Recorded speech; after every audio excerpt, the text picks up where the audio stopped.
अस्सलाम वालेकुम student. I am Tariq Hussain. उम्मीद है कि आप सब लोग ठीक होंगे।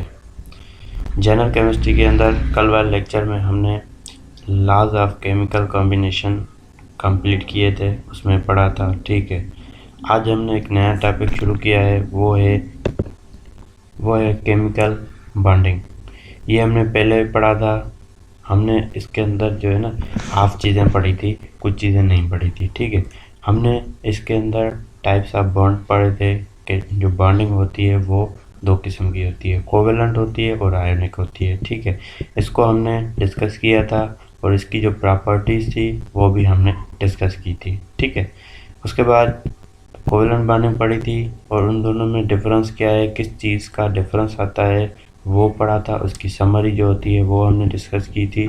और आज हम पढ़ेंगे आयोनाइजेशन एनर्जी। सबसे पहले हम यहाँ पे ये समझते हैं कि आयोनाइजेशन होती क्या है। आयोनाइजेशन एक ऐसा प्रोसेस है जिस प्रोसेस के अंदर हम एटम के जो वैलेंस शेल होता है उसमें से इलेक्ट्रॉन को रिमूव करवाते हैं। उस प्रोसेस को आयोनाइजेशन कहते हैं। ठीक है, इसको समझने के लिए हम फिगर पे चलते हैं। एटम की फिगर कोई भी ले लें। ठीक है, जैसा कि यहाँ पे देख लें। ठीक है, ये एटम है, इसके ये वैलेंस शेल है, उसके अंदर ये वैलेंस इलेक्ट्रॉन है। वैलेंस इलेक्ट्रॉन मतलब जो लास्ट वाला शेल होता है उसके अंदर जो इलेक्ट्रॉन होता है वो हमारा लास्ट इलेक्ट्रॉन होता है। ठीक है, आयोनाइजेशन एक ऐसा प्रोसेस है जिसके अंदर हम ये लास्ट इलेक्ट्रॉन को रिमूव करवाते हैं। उस प्रोसेस को हम क्या कहते हैं, आयोनाइजेशन। ठीक है, समझ में आ गया यहाँ से। ठीक है, जो लास्ट इलेक्ट्रॉन होता है किसी भी एटम के वैलेंस शेल में से उस इलेक्ट्रॉन को एनर्जी देके बाहर निकालना एटम से, शेल से, उसको कहते हैं आयोनाइजेशन प्रोसेस। ठीक है, अब चलते हैं हम अपने टॉपिक की तरफ। तो आयोनाइजेशन तो आपको समझ में आ गई होगी। अब हम समझते हैं कि आयोनाइजेशन एनर्जी क्या होती है। आयोनाइजेशन एनर्जी वो एनर्जी होती है, वो अमाउंट ऑफ एनर्जी होती है जो एटम के वैलेंस शेल से इलेक्ट्रॉन को निकालने के लिए एनर्जी हम देते हैं।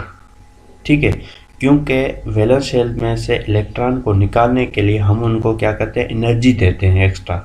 जब एनर्जी देंगे तो उसके पास ज़्यादा एनर्जी आ जाएगी, वो ज़्यादा स्पीड से रिवॉल्व करेगा शेल के अंदर, तो वो क्या करेगा, ज़्यादा एनर्जी लेके वहाँ से बाहर आउट हो जाएगा।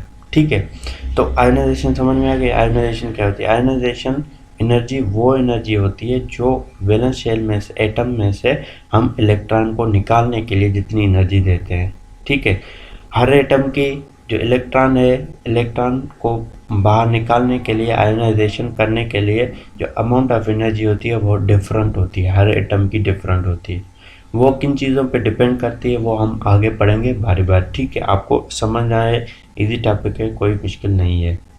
उसके बाद यहाँ पे आप देख रहे होंगे कि फर्स्ट आयोनाइजेशन एनर्जी लिखा हुआ है और सेकंड आयोनाइजेशन एनर्जी लिखा हुआ है। इसका क्या मतलब है। ठीक है, फिर हम चलते हैं अपने किसी भी एटम स्ट्रक्चर के पास। ठीक है, यहाँ पे देख लें, इस शेल में से अंदर जब हम पहले वैलेंस शेल में पहला इलेक्ट्रॉन निकालेंगे, मतलब से सोडियम एटम है ना, उसके पहला इलेक्ट्रॉन जब निकालेंगे तो उसको जो एनर्जी दे रहे हैं पहले इलेक्ट्रॉन को निकालने के लिए, उसको हम कहते हैं फर्स्ट आयोनाइजेशन एनर्जी।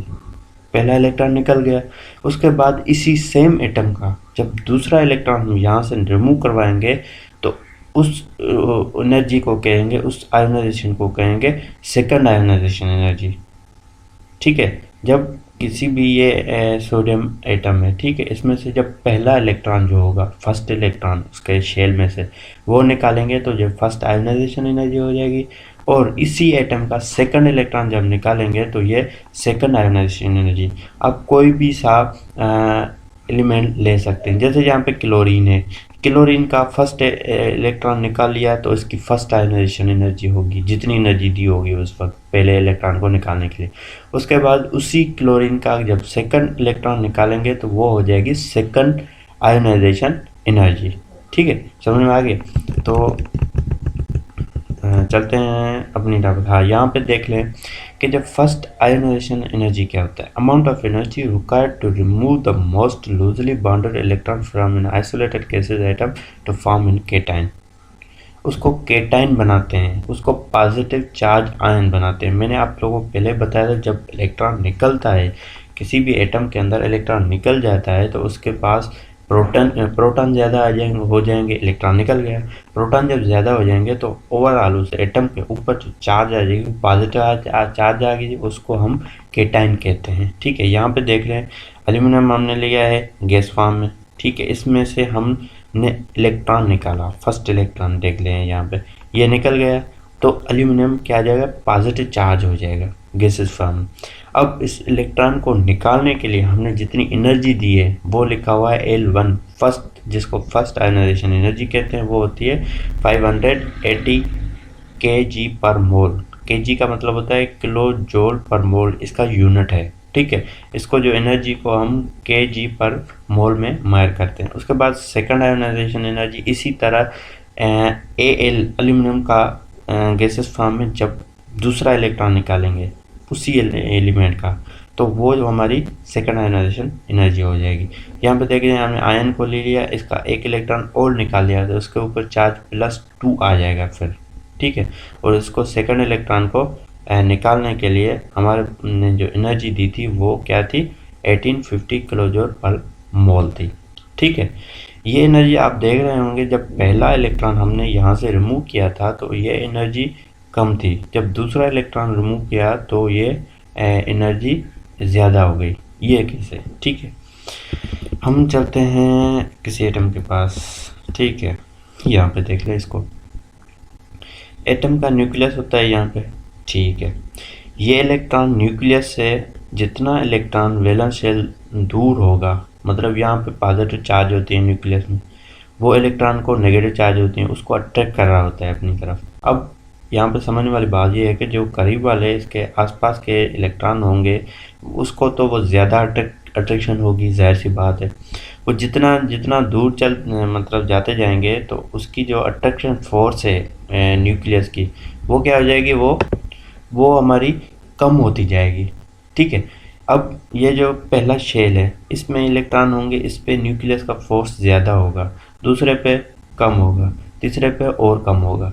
तो यहाँ पे एनर्जी पहले की कम इसलिए थी कि जो पहला इलेक्ट्रॉन था वो न्यूक्लियस से सबसे दूर था, तो उसने निकालने के लिए, उसको हम बाहर निकालने के लिए एनर्जी हमने थोड़ी सी दी तो वो निकल गया।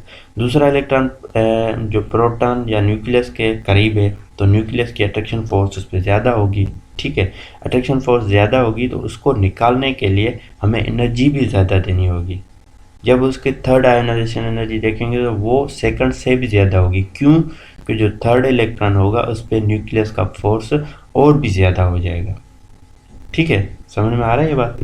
तो यहाँ पे फिर चलते हैं, यहाँ पे देखें। ठीक है, तो फर्स्ट इलेक्ट्रॉन तो इसका थोड़ी सी एनर्जी से निकल गया क्योंकि वो न्यूक्लियस से दूर था, और सेकंड इलेक्ट्रॉन थोड़ा सा न्यूक्लियस से करीब था, और जैसे ही इलेक्ट्रॉन निकल जाएगा, इलेक्ट्रॉन ज़्यादा हो जाएंगे तो पॉजिटिव फोर्स ज़्यादा हो जाती है। तो उसी वजह से भी अगर सेम न्यूक्लियस भी होगा ना, सेम शेल भी होगा ना, उसके अंदर भी उसकी जो एनर्जी वो ज़्यादा हो जाएगी। क्यों? क्योंकि इलेक्ट्रॉन, नंबर ऑफ इलेक्ट्रॉन कम हो जाएंगे तो अट्रैक्शन फोर्स, प्रोटॉन ज़्यादा होंगे तो उस पर इलेक्ट्रॉन पे ज़्यादा लगेगी, किसी भी इलेक्ट्रॉन पे। ठीक है, तो आयोनाइजेशन एनर्जी कंटिन्यू है आगे, ये दूसरा स्लाइड है इस पर। ठीक है, आयोनाइजेशन एनर्जी यूजुअली यहाँ पे बता रहा है कि आयोनाइजेशन एनर्जी, जो एनर्जी दे रहे हैं उसके 2 यूनिट हम यूज़ करते हैं। एक होता है इलेक्ट्रॉन वोल्ट पर एटम, ठीक है, दूसरा होता है किलो जूल पर मोल, kg जिसको लिखते हैं किलो जूल पर मोल। अब यहाँ पे कन्वर्जन बताया गया है, अगर आपको कन्वर्जन के प्रॉब्लम में कह रहा है या किसी वैल्यू दिया हुआ है उसकी कह रहा है कन्वर्जन करो, तो आप किस तरह करेंगे, इलेक्ट्रॉन वोल्ट पर एटम को आप 1 इलेक्ट्रॉन वोल्ट पर एटम इक्वल होता है 96.48 किलो जूल पर मोल के। ठीक है, ये यूनिट है। और यहाँ पे इस पैराग्राफ में जो मैंने आपको अभी बताया वही बात कह रहा है कि value of each ionization energy will increase with removing electron. जैसे जैसे इलेक्ट्रॉन निकलता जाएगा, जब फर्स्ट इलेक्ट्रॉन निकाला एनर्जी कम थी, सेकंड इलेक्ट्रॉन निकालेंगे उसी एटम का तो एनर्जी ज़्यादा देंगे, थर्ड निकालेंगे तो सेकंड से भी ज़्यादा देंगे। तो यहाँ पे वही बात बता रहा है, ठीक है। इंक्रीज होगी, रिमूव इलेक्ट्रॉन निकालते जाएंगे तो एनर्जी ज़्यादा होती जाएगी। Since the attractor of influences nucleus increases and will require more energy for the removal of an electron for more positive charge। ठीक है, वही बात है जो मैंने बताई कि इलेक्ट्रॉन जैसे ही निकलेगा तो न्यूक्लियस का फोर्स और ज़्यादा स्ट्रॉन्ग हो जाएगा और ज़्यादा बढ़ता जाएगा, तो इसीलिए एनर्जी भी ज़्यादा। दूसरा जो रेडियस है, मतलब जो इलेक्ट्रॉन है न्यूक्लियस के करीब होता जाएगा तो उसके फोर्स भी ज़्यादा आएगा। Ionization energy measure how tightly electron bond. Ionization ये भी मेजर करती है कि इलेक्ट्रॉन कितना टाइट है। जितना इलेक्ट्रॉन न्यूक्लियस के पास होगा वो उतना टाइटली अट्रैक्टेड होगा और वो एनर्जी ज़्यादा मांगेगा। ठीक है, आज के लिए इतना। उम्मीद है कि आप लोगों को समझ में आ गया। अगर कोई भी बात समझ में नहीं आ रही तो आप व्हाट्सएप पे पूछ सकते हैं। ठीक है, आगे इंशाल्लाह कल हम डिस्कस करेंगे। Thank you.